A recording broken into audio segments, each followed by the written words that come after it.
रामाचं मंदिर बांधलं, कशासाठी बांधलं? रामाचं मंदिर बांधलं, कशासाठी बांधलं? पण त्याला देव मानतो? आपल्याला लाज वाटली पाहिजे. कधीतरी विचार करा ना तुम्ही.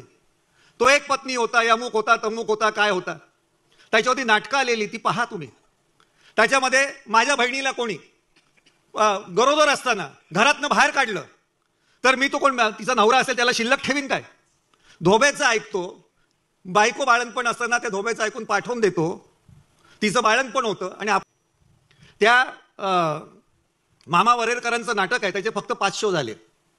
5 शोत भूमिकन्या सीता नावाची. ती जी सीता आल्यानंतर राम तिथे उभा आहे, लक्ष्मण तिथे उभा आहे, आणि लक्ष्मणाची बायको उर्मिला आहे. ती त्या रामाला विचारते, तू स्वतःला इतका मोठा समजतो, राजा समजतो, देव समजतो, अजून कोण काय समजतो? तुझ्या बरोबर तुझा भाऊ आला, तुझी बायको आली.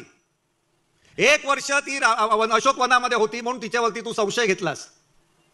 तू तुझ्या भावाला विचारलंस काय की 14 वर्ष तुझी बायको उर्मिला त्या राजवाड्यात कशी राहिलेली असेल?